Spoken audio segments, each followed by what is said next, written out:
I tell you what, that grass in Eugene is looking pretty darn yellow and green.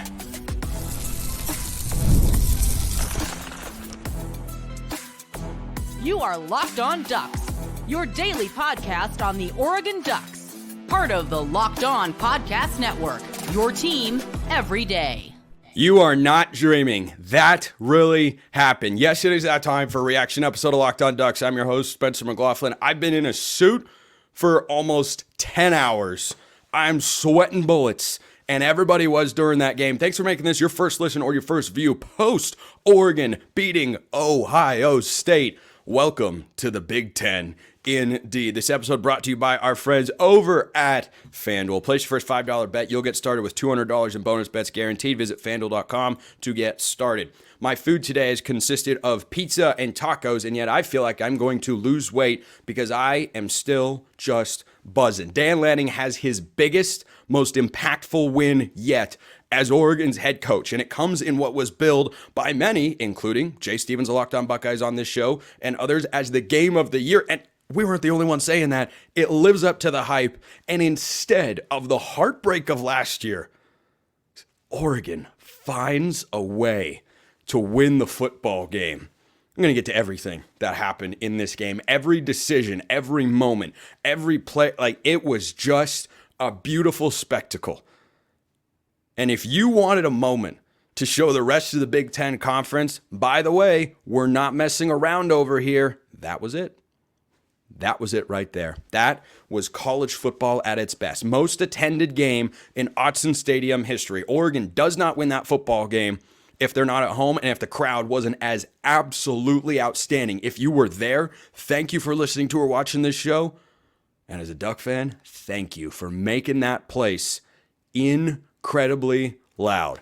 There were some Ohio State yahoos on Twitter throughout the week, which is just a hub of intellectual foresight, wondering how loud it could really be because it's only 60,000. Can't be as loud as Penn State. Penn State, very loud environment. Well, given the number of times Ohio State didn't know when to start the offensive play, I'd say the crowd did its job.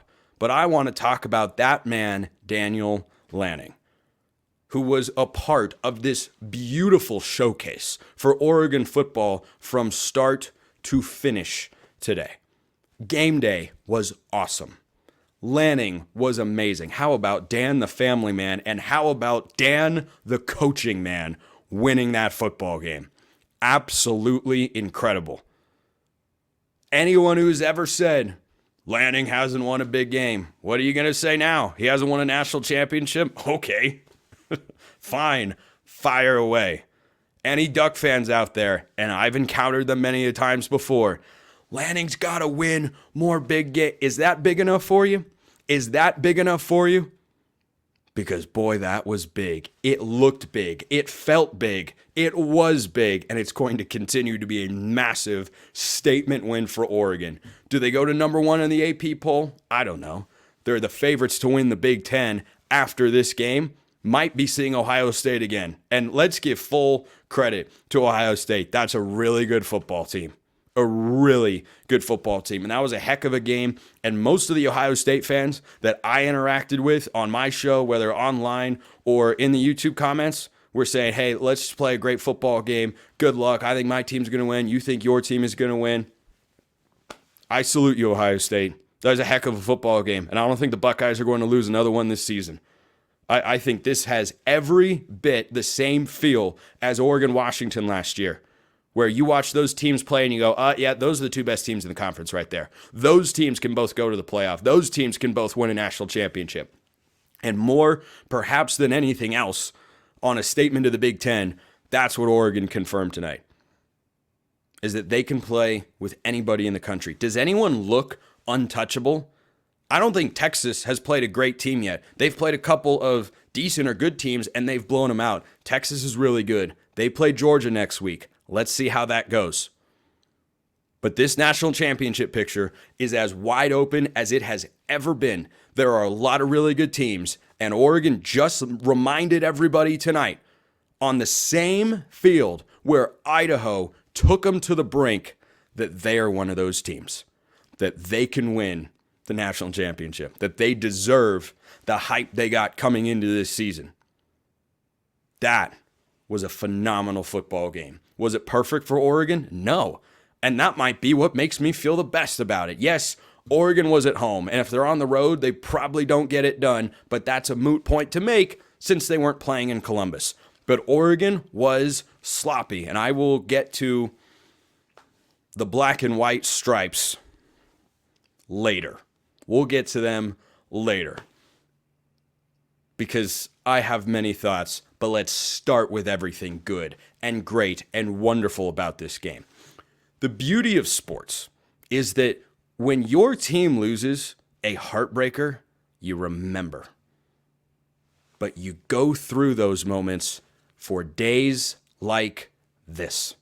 That made a lot of things worth it. And it is one more step for Oregon on their quest to win their first ever national championship. But if you can play with Ohio State, seen by many as the best roster in college football, you can play with anybody. And if Oregon's offense plays like that, they can play with anybody. And man, guys stepped up on both sides of the ball. Side note, the secret formula for beating Ohio State for Oregon is very clearly and obviously lose your most impactful defensive lineman before the game. Have the point spread balloon out on the other side, and then win. So Oregon 2-0 against Ohio State in their last two matchups. They've been an underdog both times. Don't know the last time Oregon was a home dog. It was probably sometime in the 2016 season. Maybe they were probably underdogs to Washington in 2018, but this was on that level. This was absolutely on that level. And this is just such a statement win. Every single person that was in that stadium tonight, I envy you. I do. I had an awesome day calling games for Southern Utah. It was a blast and a half. I called a couple of really, really fun games, including a 5-set thriller in volleyball. And guess what? As exciting as it was, I am jealous of every person that was in Autzen Stadium. You're going to remember that for as long as you live. You will never forget where you were sitting, how it felt, who you were with when Oregon beat Ohio State. Just an unbelievable football game. And it just lived up to the billing for so many reasons. No one ever held a double-digit lead. It was back and forth. It was up and down. There were times it felt like Oregon was on its heels and reeling and seeking answers. And Ohio State's wide receivers were incredible, and Oregon's were really good. I mean, that was one of the most surprising things. Kind of thought both secondaries got cooked by the wideouts. Will Howard went for 326 and 2 touchdowns. Gabriel went for 341 and 2 touchdowns. Evan Stewart had 149, Smith had 100, Abuka had 93, Tez had 75. Like, these offenses are really good. I thought points were going to be slightly harder to come by. I had Oregon 27-23. They get it done 32-31. And I think that's a big statement from both offenses. Because when you're playing teams that don't have the caliber of talent that these two teams possess, yeah, these defenses are really good. We've seen that all season long. But those offenses are really good, with a couple of really good play callers and a couple of really veteran, capable quarterbacks who, when they left their prior school, this is something that Will Howard and Dillon Gabriel have in common. If you went to the average fan, shall we say, at least in the online space, they'd say, we don't want him anymore. We want to go to this new guy. Oklahoma benched their new guy. Then the guy they brought in for the guy that they replaced Dillon Gabriel with, he put up a whopping 3 points today in Red River. Dillon Gabriel, that was a game of his life. That was the game of his life. I know he was great in Red River last year. He was awesome. He was fantastically awesome. And I got to give him his flowers because, boy, does he deserve them. And that's coming up next. First, let's talk about Game Time, which has a new feature called Game Time Picks that makes getting tickets for your favorite live events even easier. Game Time Picks filters out the fluff to show you only incredible deals on great seats, so you only see the deals that you want to going up to a game or event. You don't have to filter through thousands of different options. Curation makes it easier to save more on sports, concerts, comedy, theater, etc. Did you want to go to this game? Do you want to go to another Oregon game? Game Time is the place to go. They have their lowest price guarantee, or Game Time will credit you 110% of the difference, and their Game Time ticket coverage, Your purchase is covered with the most flexible customer service policy in the ticketing industry. Take the guesswork out of buying tickets with Game Time. Download the Game Time app, create an account, use code LOCKEDONCollege for $20 off your first purchase. Terms apply. Again, create an account, redeem code LOCKEDONCOLLEGE. That's LOCKEDONCollege for $20 off. Download Game Time today. What time is it? Game Time. All right, let's get to the game a little bit more. And let's start with Dillon Gabriel. Game of his life. He was money. He used his legs. He had the deep ball, intermediate throw. He protected the football. Look, he made a bad read in the red zone. Can we forgive him for that? I certainly can, because anytime against Ohio State, that coming into this year, I know they didn't face great competition, but this is still what a great defense looks like. Talent, Ohio State's got NFL guys all over the field. That was a great game for the Oregon wide receivers, by the way. I thought they went toe-to-toe with Ohio State's receiving core in this game. And Dillon Gabriel just ever so slightly outplayed Will Howard, and it was because of one situational moment. And guess what? That's what these games come down to. You play that game 10 times, Oregon probably wins 5, Ohio State wins 5. That's where these teams feel like they are at. But Gabriel, 23 of 34, 341, 2 touchdowns. He runs for... I was looking at receiving, wondering why I wasn't there. 32 yards and a touchdown, including the last one that Oregon scored in the game on a beautiful read in the read option. He was really good situationally aside from the red zone. He had the deep ball. He had the intermediate throw. That was the game that Dillon Gabriel came to Oregon to play. And that was the game that all of us looked at his addition and said, you know, the best thing about bringing him in is he is incredibly experienced and he's going to be ready for the big moment. Was he ever? I tweeted out after Ohio State kicked a go-ahead field goal. Shout out Atticus Sappington. Misses early, comes back, game winner. Chef's kiss. That was a great thing to see. Talk about the kicking game more on Monday's show. I'm not getting into that right now.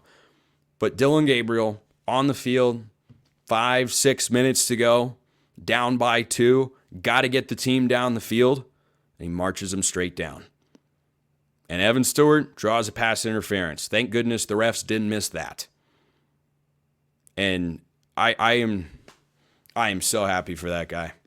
So happy for that guy. This is what he showed in Red River a year ago. He leaves and Oklahoma loses 34-3. He didn't play in 2022. They lost 49-0. He plays in 2023 and they win the football game in a barn burner. Guy is just a gamer. Guy is an absolute gamer. Came into this game top 5, 10-ish in the Heisman odds. Those are going to go up after that performance. That is the best game I've ever seen him play. I've watched him play for several years. Never seen him better than that. He was big when Oregon needed him to be. And it was a beautiful, beautiful sight to see. Couple other notes in the game. Oregon down 6, 4th and goal. I'm taking the field goal. I have got texts to prove that I wanted to take the field goal. It was a chip shot. I trust Sappington from there, as he showed later in the game. It almost cost a one Daniel Lanning again. Here it did not. It all worked out. It's okay. In the future, please take the points. You're down 6. You keep it within striking distance if you give up a field goal the other way going down the field. I understand the aggressive mentality. How many times does Oregon have to fail on 4th and goal from inside the 5 for Lanning to say, you know what, why don't we just kick the field goal? Why don't we just kick the field goal? So I did not like that decision. Did not like it. I didn't like Trayshawn Holden's decision. Nothing to argue about there. Clear as day. Spit in the guy's face. That's not cool. That's not cool, and he's got to keep his composure in a big spot. How about Justice Lowe stepping up in his absence? Big time stuff. Big time stuff for a guy who's waited his turn. I would have given my life savings to have been inside that locker room after that game, to have just been on the field, quite frankly.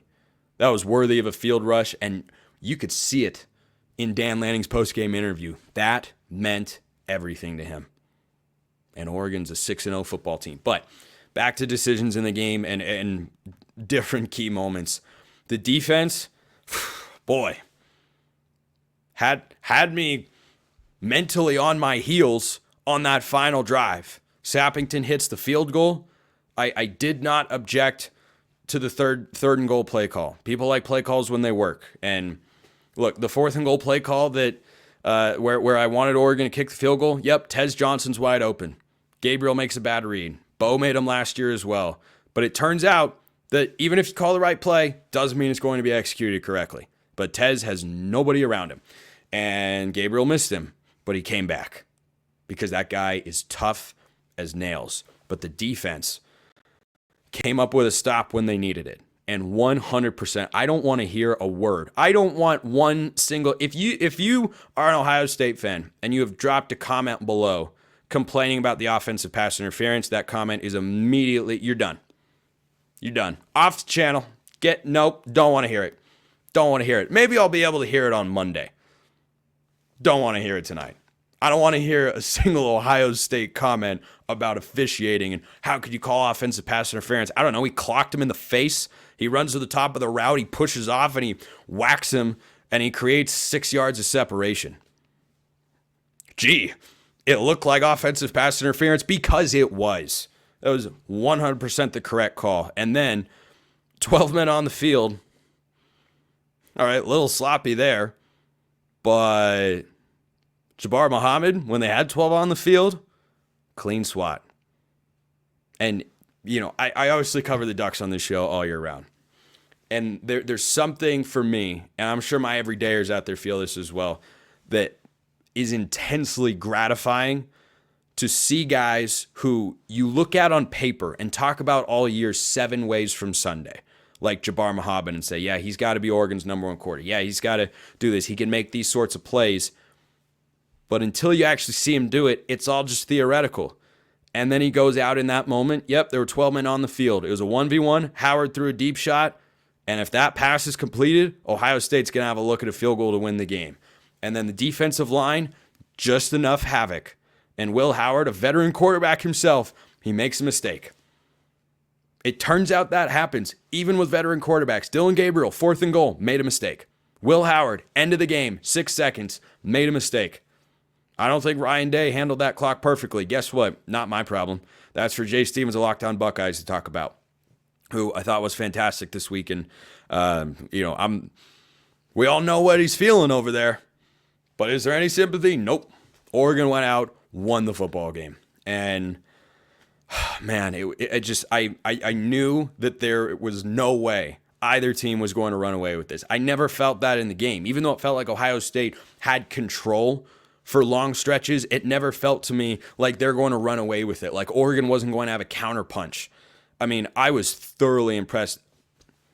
Last 2 years, I've said many times on the show, best run of wide receivers in Oregon history. That was on full display tonight. Full display. There are NFL guys in that secondary, and Gabriel and the boys cooked them.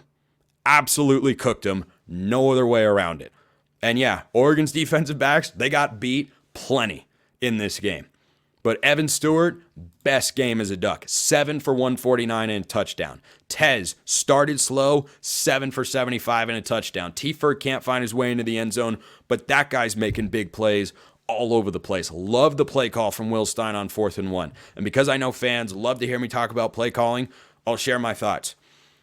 To sum up Will Stein's performance in this game, who every now and then catches a little bit of criticism, he just put up 32 points on what most people in college football would say is the most talented roster in the entire country, with NFL guys at every level, with a high-level defensive coordinator. He put up 32 points, and it should have been 35. Should have been this, that, and the other thing.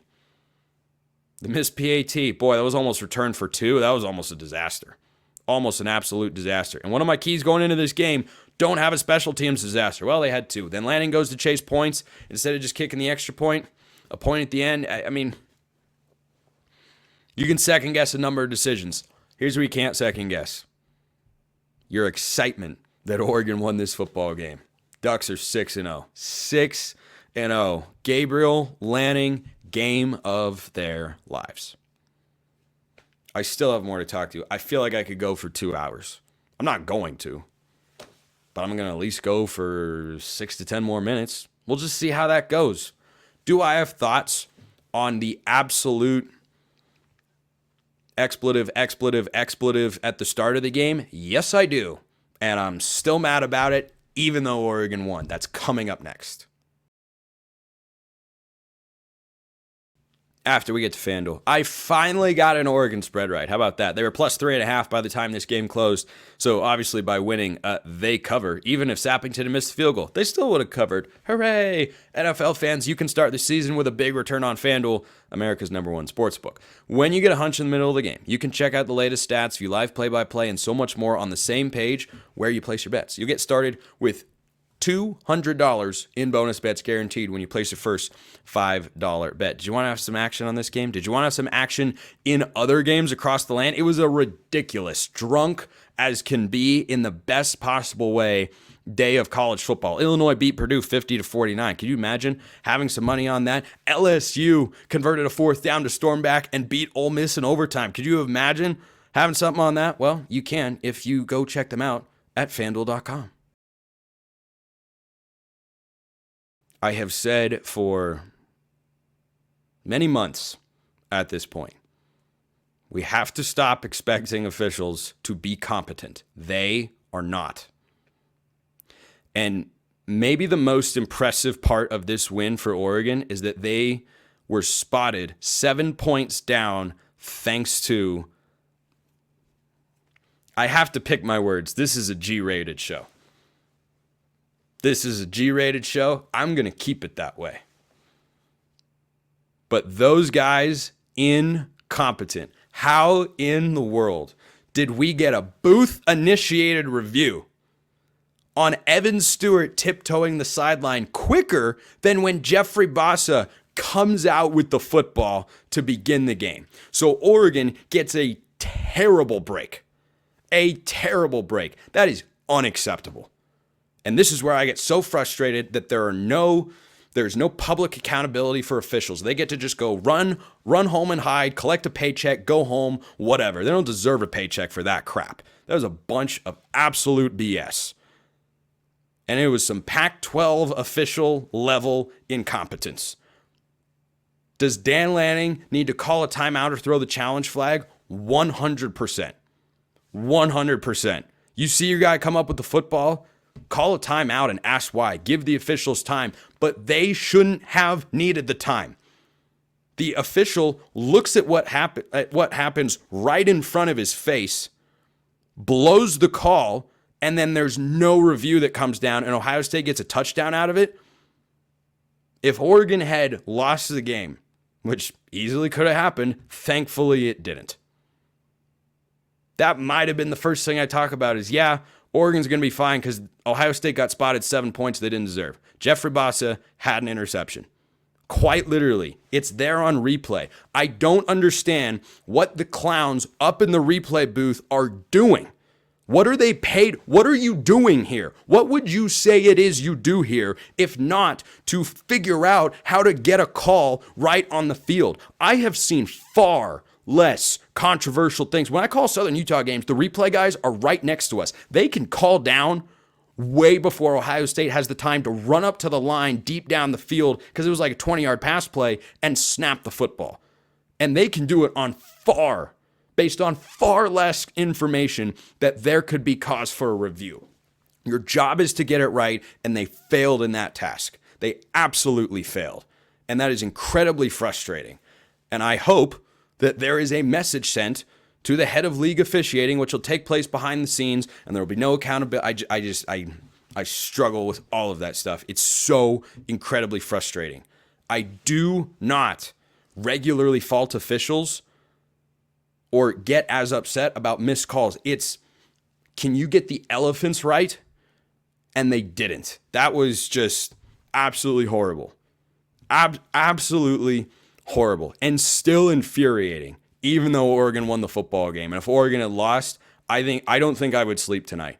I'd be thinking, wow, Oregon won the game, or Oregon lost the game because the officials didn't initiate a review.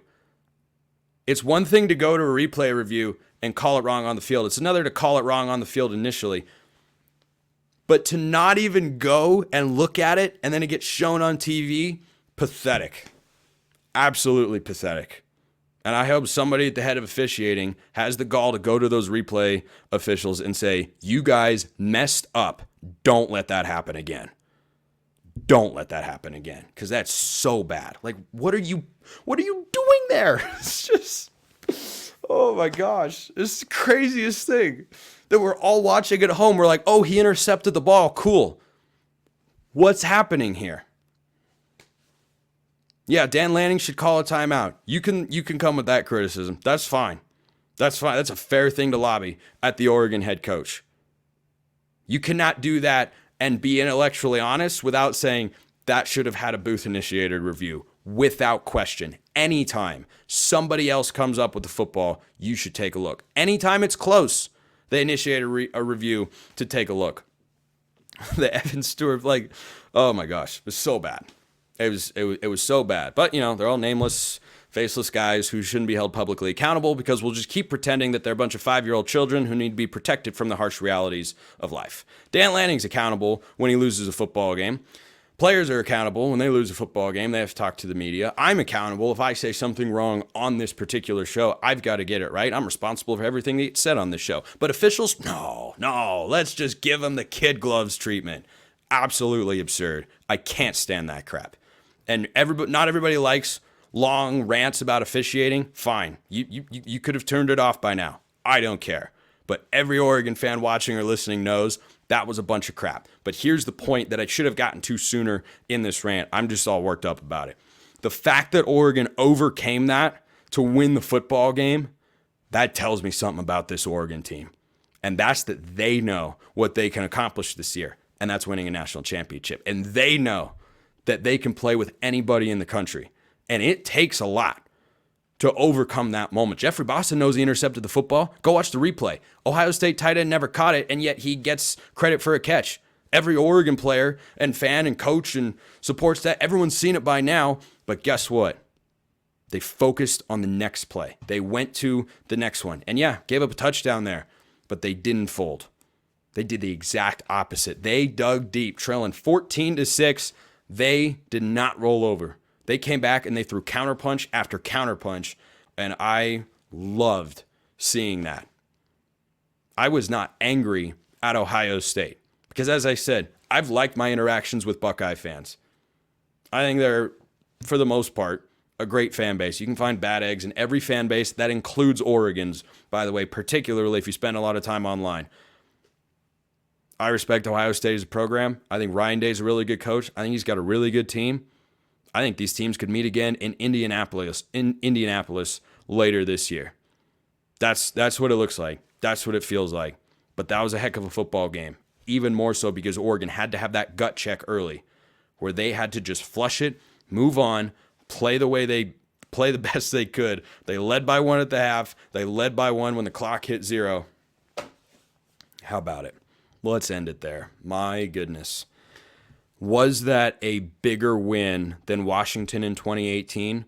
From a national standpoint, probably. On a personal note for Oregon fans, in the moment it feels that way. But you got to remember this is kind of what it felt like against Washington. The difference is this team much more capable of playing for a conference and national championship than that 2018 Oregon team. But same sorts of vibes. Autzen on fire. And you guys all showed the country what Autzen Stadium's about. 60,000, not as big as some of the Big Ten SEC stadiums. Well, welcome to traveling to that team out west. Appreciate everyone listening. I'll see you next time. Have a wonderful rest of your day, and go Ducks.